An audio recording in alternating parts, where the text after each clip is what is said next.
Hello and welcome to the IP Study video lecture. Today we are going to study respiration in plants and animals. The topic which we are going to cover are respiration in human beings, breathing organs of animals and respiration in plants. So before I start the topic, let us take a deep breath. Now release the air. Do you know what you have done right now? You have done a process called respiration. Respiration is a biological process. It is required by our body to get the oxygen inside our body, then we use the oxygen to break down the food unit to get the energy. This is the energy which we use for various purposes.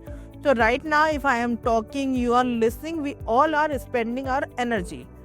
How we are getting this energy? We are getting this energy with the help of the process called respiration. Okay, in the previous chapters, I have already told you that glucose is one of the important unit. It is the food unit which we use to produce the energy. What happened? This glucose is break down into the further material to release the energy. This glucose is known as biological fuel. It is necessary and it is required our body. It is required by our body to perform various activities. Since this process occurs in the influence of the oxygen in our body, it is also known as oxidation. So what is respiration? Respiration is the process in which food is broken down into smaller units in the presence of oxygen, which help in the release of carbon dioxide and water, and in return there is also release of the energy. This energy is used by our body for various functions. Let us now start with the respiration. There are two types of respiration. One is external and another one is internal. External respiration is also known as breathing. Internal is known as cellular respiration. So right now when you are inhaling the air and exhaling the air, this very inhaling and exhaling the process is known as breathing or external respiration. First, let us start with breathing. So what is breathing? Breathing is simply intake of air and breath out of air. When you take in air or exhaling the air, this very taking out of air is breathing. It is a continuous process. We are not thinking while doing it. We are continuously doing breathing. Although during swimming or during yoga activity, we can hold our breath for few seconds, but it cannot go on for long time. Breathing consists of two main phases, inhalation and exhalation. When we breathe in air, this process is known as inhalation. When we breathe out air, the process is known as exhalation. So how we do inhalation and exhalation? It is very simple. If you observe, when you breathe in, your chest moves upward. When you breathe out, your chest moves inward. So your chest, your lungs inflates and deflates during the breathing. The organ of breathing in human being is lungs. If you carefully observe this image, these are lungs. They are two in numbers. They are the main unit for the breathing. They are the main organ for the respiration.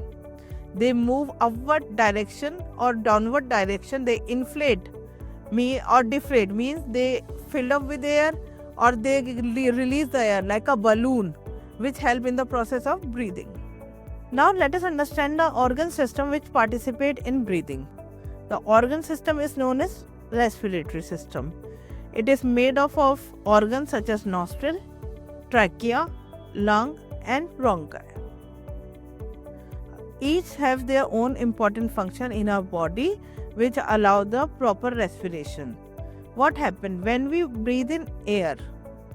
It passes through the nostrils. Nostrils consist of a small hair and mucus.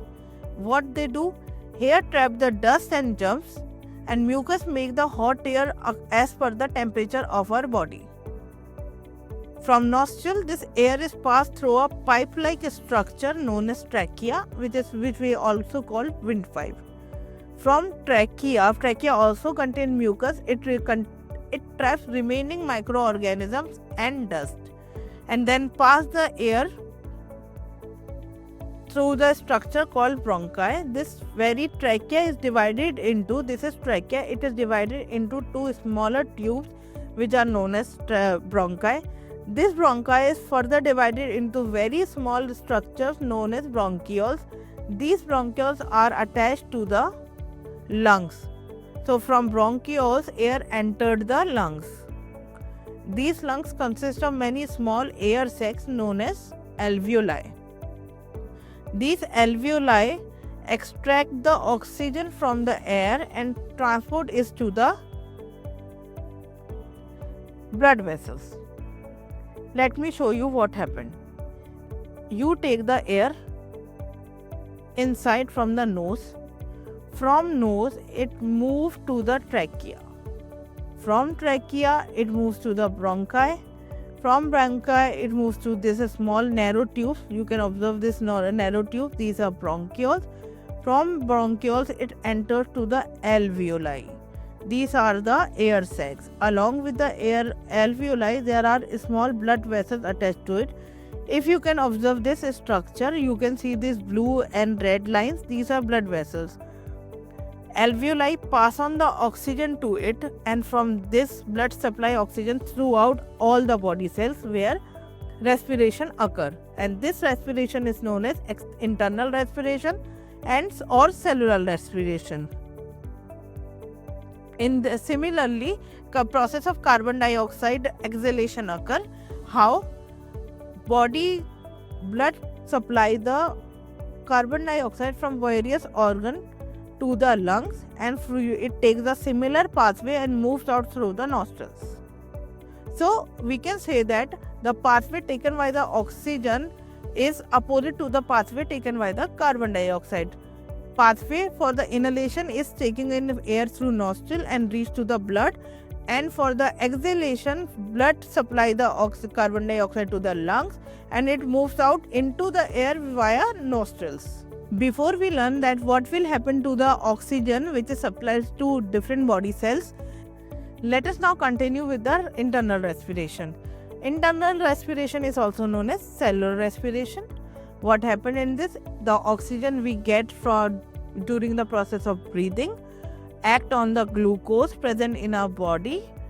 We get the glucose when we eat our food. Carbohydrate is the source of glucose.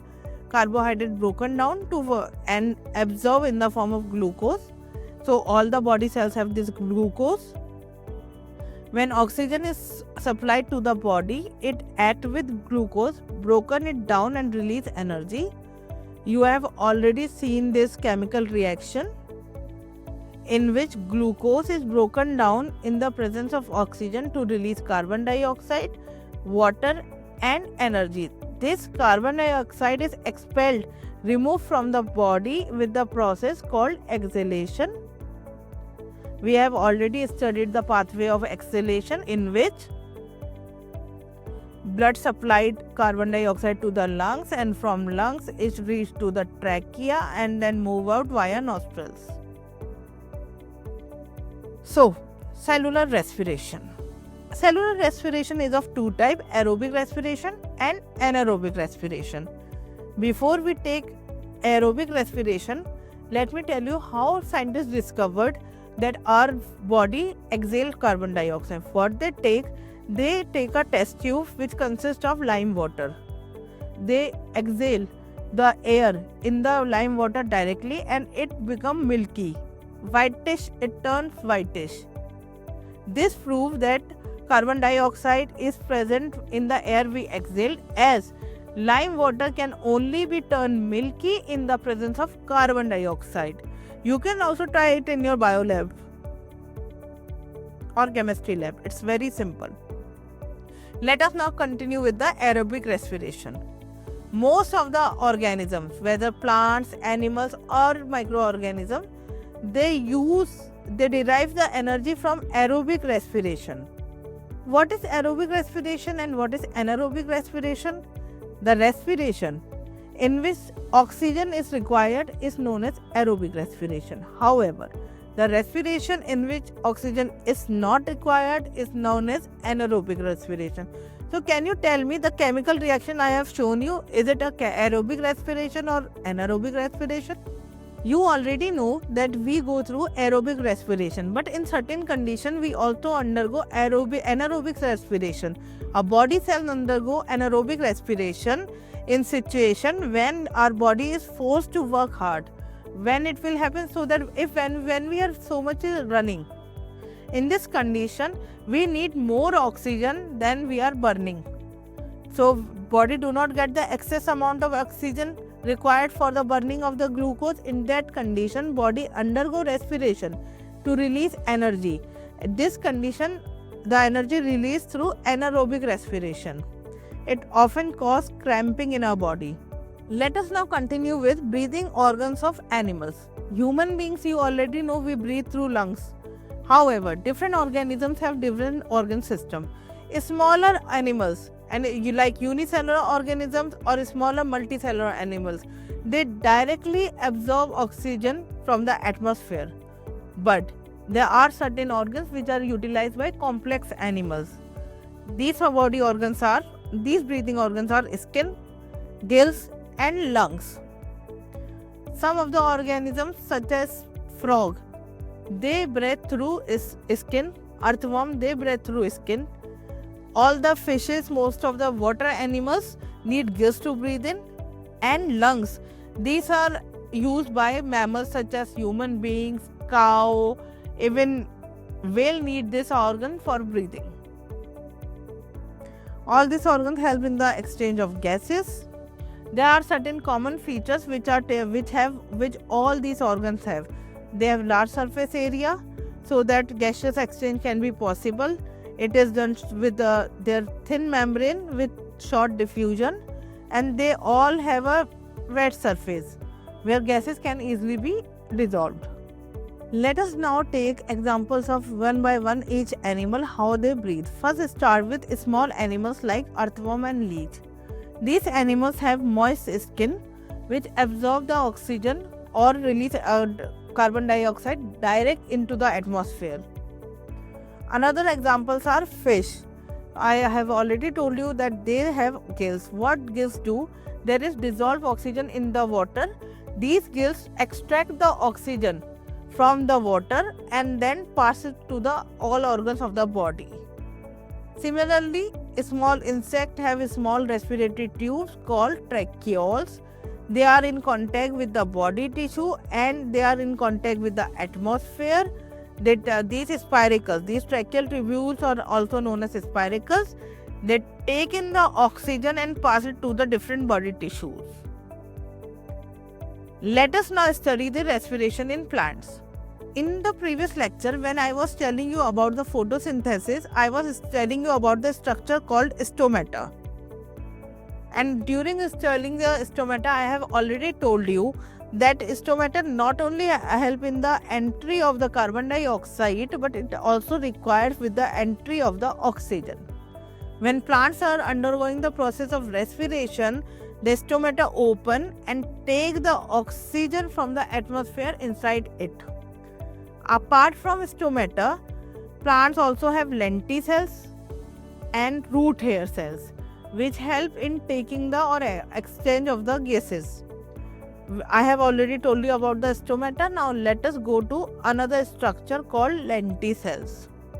Lenticels are present on the bark of the tree. They are the small opening like this on the bark of the tree. This is the bark. You often observe in old bark that there is small holes. There are multiple holes. These are lenticels. They allow the exchange of the gases. In the root hair, if you observe a root carefully, most of the roots, see, this is the plant. They have roots like this. Okay. And these roots also have a smaller structure, a smaller outgrowth like this. If you observe a carrot or tapioca, you will see that their pointing have such kind of structure because carrot and tapioca are the modified roots, right? These outgrowths are known as root hair. What they do, there is oxygen present in the soil. They extract oxygen from the soil and pass it on to the various organ of the plants. See, this is the microscopic image which showing the open detailed structure of the lenticel. See, when we see from our naked eye, it appears like a very thin pinhole. When you observe it under the microscope, you can see how big this cell is, this opening is, and how plant is getting oxygen through it. So how do aquatic plants get the oxygen? Most of them are submerged under the water. They are not in contact of the atmosphere. Most of them do not have the stomata for this. They do not require any structure. They extract the oxygen like fishes from the dissolve in the water. So far we have learned so much about the respiration. Now let us recall each one of them one by one. Breathing is the process of inhalation and exhalation of carbon dioxide. The process of releasing energy from the food is known as respiration. Respiration occurring in the cell is known as cellular respiration. It is of two types, aerobic and anaerobic. In aerobic, oxygen is required to release the energy. In anaerobic, oxygen is not required. Different animals have different method of respiration. They have different organs for respiration. For example, smaller organisms like amoeba, paramecium, hydra, they direct exchange the gas from the atmosphere. Insects like cockroach, grasshopper have a special structure called spiracles. They are tracheal tubes which transport the oxygen. Fishes have gills. Plants have stomata for the exchange of gases. That's all for today. I hope you have learned a lot today. We will meet in another lecture in another video. Thank you.